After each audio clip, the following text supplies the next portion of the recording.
Welcome to my YouTube channel. उम्मीद है आप सब अच्छे से खैरियत से होंगे। So guys, today we start our lecture number 10 which is about quantitative, contemporary and emerging views of management. अब यहाँ पे क्वांटिटेटिव अप्रोच टू मैनेजमेंट की बात हम करेंगे कि इसमें ये होता है कि आपने अगर डिसीजन मेकिंग करनी है तो क्वांटिटेटिव टेक्निक्स का इम्प्रूव होना और उनके इस्तेमाल से आप किस तरह से हर चीज़ को बेहतर बना सकते हो। पहले तो हम सिर्फ एम्प्लॉयज़ की बात कर रहे थे, उनके बिहेवियर की बात कर रहे थे, उसके अलावा हम मशीनरीज़ की बात कर रहे थे। लेकिन यहाँ पे क्वांटिटेटिव अप्रोच से मुराद ये है कि आपने अदाद शुमार जो बजट बनाना होता है, जो शेड्यूलिंग करनी होती है, उससे आप अपने डिसीजन को किस तरह से बहुत इम्प्रोवाइज़ कर सकते हो। अब वो कह रहे हैं कि आज के जो मैनेजर हैं वो क्वांटिटेटिव अप्रोच का किस तरह से यूज़ करते हैं। तो अब यहाँ पे मैनेजर किस तरह से यूज़ करते हैं, ज़ाहिरी बात है एक क्वालिटी एश्योरेंस डिपार्टमेंट अलग से बनाया होता है, उसके अलावा जो बजट बनाते हैं, उसके अलावा जो शेड्यूल बनाते हैं, उसके अलावा जो ऑर्गेनाइज़ करने के लिए प्लान बनाया जाता है, ये सब किस में आ जाता है, क्वांटिटेटिव अप्रोच में आ जाता है। अब branches in the quantitative management view point, अब यहाँ पे उन्होंने इसकी ब्रांचेस बताई कि कौन कौन से मैनेजमेंट साइंस, ऑपरेशन रिसर्च है, ओके इसको हम अभी पढ़ते हैं, ऑपरेशन मैनेजमेंट और मैनेजमेंट इंफॉर्मेशन सिस्टम। अब पहली ब्रांच को हम डिस्कस कर लेंगे कि इसमें क्या है। aimed at increasing the decision effectiveness through the use of sophisticated mathematical models। अब वो ये कह रहे हैं, अब आपने गाइस पढ़ा होगा उसमें मैथ्स के अंदर इंटीग्रिटी आपने पढ़ा होगा और उसके अलावा प्रोबेबिलिटीज़ मेरे माइंड में भी अभी आया। हाँ जी, प्रोबेबिलिटी आपने पढ़ी होगी, तो प्रोबेबिलिटी भी बहुत ज़्यादा मैटर करती है। वो अलग बात है कि हमें उसको सही से यूजेज नहीं करना आता, लेकिन जब आप बड़े लेवल पे स्टडी करते हो तो आपको हर चीज़ अच्छे से बताई जाती है, क्योंकि प्रोबेबिलिटी का आगे जाकर बहुत ज़्यादा इस्तेमाल होता है, specially in the stock market exchange. Probability का बहुत ज़्यादा वास्ट उसमें ना यूजेज होता है। लेकिन अब यहाँ पे हम दूसरे मैथमेटिकल मॉडल्स की बात कर रहे हैं, जिसमें हमारा बजटिंग आ जाता है, जिसमें हमारा स्केड्यूलिंग आ जाता है, जिसमें हमारी टाइम मैनेजमेंट रिलेटेड जितनी भी एक्टिविटीज़ आ जाती हैं वो आ जाती हैं। अब यहाँ पे है scientific term that usually refer broadly to deliberate rational approach of management to management issues. अब यहाँ पे ना आपके जितने भी ऑपरेशन के ऊपर रिसर्च हो रही होती है, सारा कुछ होता है, और उसके ऊपर जो डिसीजन लिया जाता है उसके लिए मेन चीज़ क्या हो जाती है, मैथमेटिकल मॉडल्स को सामने रखा जाता है। ठीक है, जैसे मैंने आपको भी प्रोबेबिलिटी का बताया। Operation management is the function और field of expertise that is primarily responsible for the production and delivery of an organisation products and services. अब ऑपरेशन मैनेजमेंट एक ऐसा हमारे पास एक ऐसा ब्लॉक हो जाता है, एक ऐसी हमारी फील्ड हो जाती है जिसके अंदर आपने रिस्पॉन्सिबल बंदों को ही हायर किया हुआ था, और वो जब अपना वर्क करते हैं, सारा कुछ करते हैं, तो उससे हमारा मेन मकसद क्या होता है, मेन अचीवमेंट हमारी क्या होती है कि अच्छे से अच्छी जो है वो प्रोडक्शन हो, अच्छे से अच्छा क्या हो, हम चीज़ों को इम्प्रोवाइज़ करें और क्वालिटी प्रोडक्ट और सर्विसेज दोनों बहुत ज़्यादा क्या हो, इन्हांस हो। Management information system is the name often given to the field of management that focus on the designing and implementing computer-based information system for use by management। अब management information system में ये होता है कि आपको focus किया जाता है किस पे, डिज़ाइनिंग पे, इम्प्लीमेंटिंग पे। डिज़ाइनिंग में क्या आ जाता है, डिज़ाइनिंग में आपका सिस्टम जो आपका काम कर रहा होता है ना, उसके डिफरेंट, जब आप कंप्यूटर साइंस पढ़ते हैं ना, तो आपको डिफरेंट आपको बताए जाते हैं कि किस तरह से आपका ट्री बेस्ड सिस्टम होता है। I am not even sure about that, but होता है, मतलब ट्री मॉड्यूल होता है जिसके अंदर आपको ना एक सर्वर होता है और उसमें फिर आपके डिफरेंट प्लग्स लग रहे होते हैं। फिर इसी तरह एक इस तरह से सिस्टम होता है कि सबके इंडिविजुअली पैरेलल लग रहे होते हैं, किस में सीरियल लग रहे होते हैं। तो इस तरह से अब समटाइम जो पैरेलल है, ऑब्वियसली उसमें क्या होता है, अगर एक सिस्टम ख़राब होगा तो बाकी भी मसला करेंगे, क्योंकि ज़ाहिरी बात है उसको ठीक करने के लिए बाकी को क्या करना पड़ेगा, बंद करना पड़ेगा। तो इस तरह के ना मॉड्यूल्स होते हैं जो कंप्यूटर साइंस वाले तो बहुत अच्छे से जानते होंगे। अब यहाँ पे उस डिज़ाइनिंग की बात हो रही है, ठीक है, इटसेल्फ वो नहीं है कि बेल बूटे बनाएं, वो वाली बात नहीं, यहाँ पे दूसरी डिज़ाइनिंग की बात हो रही है। अब यहाँ पे है कॉन्टेम्प्रेरी व्यू में। अच्छा, अब यहाँ पे सेकंड चीज़ क्या आ जाती है, कॉन्टेम्प्रेरी व्यू पॉइंट्स। अब यहाँ पे क्या होता है, the system theory approach is based on notation that organization can be visualize as system inter related parts और subsystem that operate as whole in pursuit of common goal. अच्छा जी, अब इस सिस्टम में क्या होता है, ऑब्वियसली आप बजट बनाते हो, आप स्केजुलिंग करते हो हर चीज़ की, ठीक हो गया।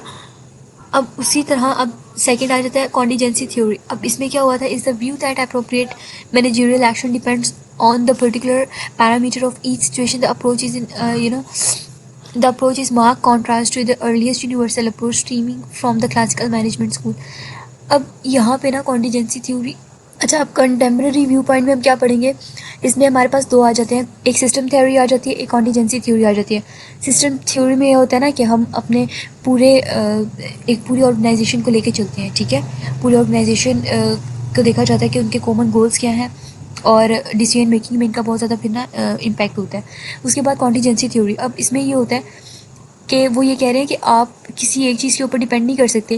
लाइक अगर आपने एक डिसीजन लिया था, वो एक जगह पे सूटेबल था, वो वहाँ पे सूट भी कर रहा था, अब ऐसा नहीं आप 10 जगह पे वो एक ही जो है तरीका इस्तेमाल करें। आप सिचुएशन वाइज जहाँ पे जो तरीका इस्तेमाल होता होगा वो करेंगे। इन शॉर्ट कॉन्टीजेंसी थ्योरी में सिर्फ इतना ही है। अब इमर्जिंग व्यूज़ में क्या आ जाता है, अब वो यहाँ पे ये कहना चाह रहे हैं कि अब जो हमारी ऑर्गेनाइजेशनल एम्पावरमेंट है और उसकी जो है, तो उसकी जो पॉपुलैरिटी है वो सिर्फ ये नहीं है कि महदूद है, वो इंटरनेशनली अपने आप को मनवा रहे हैं, इंटरनेशनली वो काम कर रहे हैं, ठीक है। अब इस तरह ग्लोबलाइजेशन और एंटरप्रेन्योरशिप आती है। ग्लोबलाइजेशन में क्या होता है कि डिफरेंट आप बिजनेस के साथ इंटरेक्ट करते हो और अपने ऑर्गेनाइजेशन को डिफरेंट जगहों पर क्या करते हो, इंट्रोड्यूस करवाते हो।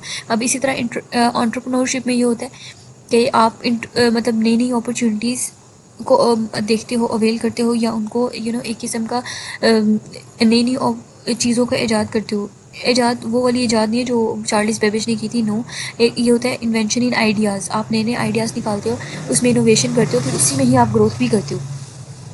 तो वैसे भी हमारे जो मुल्क पाकिस्तान है, उसमें एंटरप्रेन्योरशिप की बहुत ज़्यादा ज़रूरत है, क्योंकि आजकल अगर ज़्यादा इधर उधर देखा जाए तो मोस्टली क्या होता है, हम यंग जनरेशन को रील्स स्क्रॉल करते हुए देख रहे होते हैं।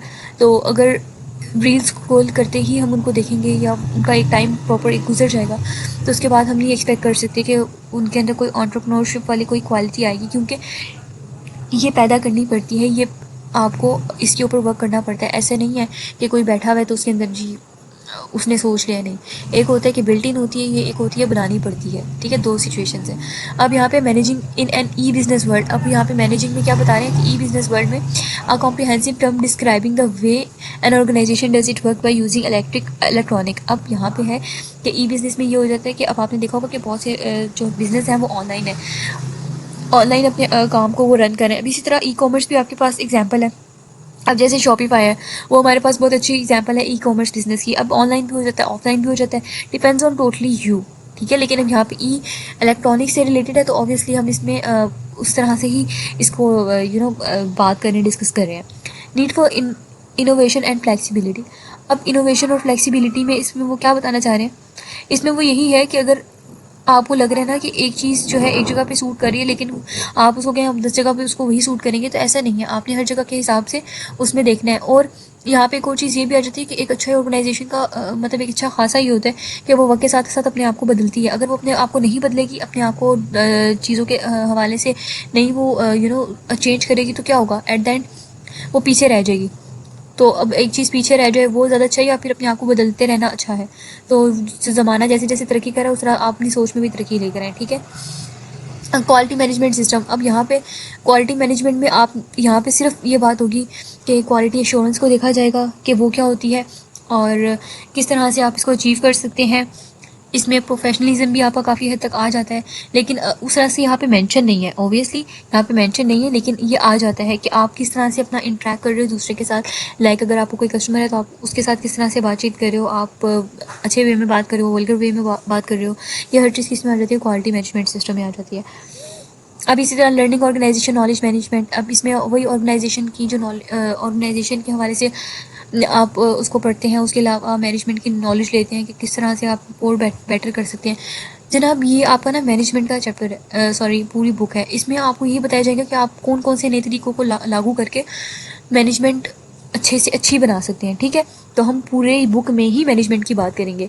अच्छा, अब यहाँ पे उन्होंने थ्योरी की भी बात की है, इसको भी पढ़ लेते हैं। लर्निंग ऑर्गेनाइजेशन नॉलेज मैनेजमेंट, अच्छा ये मैं आपको बता चुकी हूँ ओवरऑल। इसका मतलब हम मेन चीज़ ना खुलासा देख रहे हैं, वो खुलासा आपको ऑलरेडी पता चल गया। बस आप अपने कॉन्सेप्ट क्लियर करना है, ताकि जब भी आपके सामने MCQs आए जाएँ, जब भी आपके सामने क्विज़ेस आए जाए, तो फिर आपको पता होना चाहिए कि अच्छा हाँ हमारा कॉन्सेप्ट क्लियर है, इसका आंसर यही होना चाहिए। अब थ्योरी जी, अब थ्योरी जी में क्या आ जाता है, अब कुछ लोग इसको जी पढ़ते हैं, कुछ लोग जेड पढ़ते हैं, आपने जो पढ़ना है पढ़ लीजिए, ठीक है। विलियम ओजेस, अब इनका नाम बड़ा ही कोई ना फैंसी सा है, आउचिस, ठीक है। तो इन्जॉय कीजिए। Theories he combines positive aspect of American and Japanese management. अब इन्होंने क्या किया था कि इन्होंने कम्बिनेशन किया था अमेरिकन और जापानीज़ मैनेजमेंट का। गाइस मैं आपको एक बात बताती चलूँ, यहाँ पे जो जापानीज़ है ना वो बहुत ज़्यादा ही एडवांस दौर में है, बहुत ज़्यादा ही एडवांस दौर में है। अब आपने उन्होंने कितनी चीज़ों पे काम किया, उन्होंने अपने मैनेजमेंट पे काम किया, उन्होंने अपनी प्रोडक्शन हाउसेस पे काम किया, उन्होंने अपने ओवरऑल उनके आप जाएँ तो आपको लगेगा पता नहीं कौन सी दुनिया में आ गए हैं, उन्होंने इतनी तरक्की कर ली है। तो अब आप ये देखें उस टाइम भी विलियम हॉचिस ने क्या किया था कि अमेरिकन और जापानीज़ की टेक्निक्स को मिलाया था, उनको मॉडिफाइड किया था ताकि जो मैनेजरियल इफेक्टिवनेस है उसको बढ़ाया जाए, उसको और अच्छे तरीके से सिक्योर किया जाए। उसके अलावा यहाँ पे सोसाइटी और कल्चर की बात कर ली जाती है कि ज़ाहिरी बात है आपने मैनेजमेंट करनी है तो आपको हर चीज़ का इल्म होना चाहिए। ऐसा नहीं है कि बस आप मम्मी रेडी हैं आप आ गए, नो, आपको जो है ना अप एंड डाउन्स का पता होना चाहिए, तभी आप एक अच्छी मैनेजमेंट को होल्ड कर सकते हैं, ठीक है गाइज। यहाँ पे तो बैटरी भी हमारी लो ही हो गई है, लेकिन कोई बात नहीं। अब मिलते हैं नेक्स्ट लेक्चर में। आपने अपना बहुत ज़्यादा ख्याल रखना है और आपने इन सारे लेक्चर्स को वॉच करना है ताकि फिर आपको हर चीज़ की प्रॉपर एक अच्छे से समझ आए। तब तक के लिए अल्लाह हाफिज़।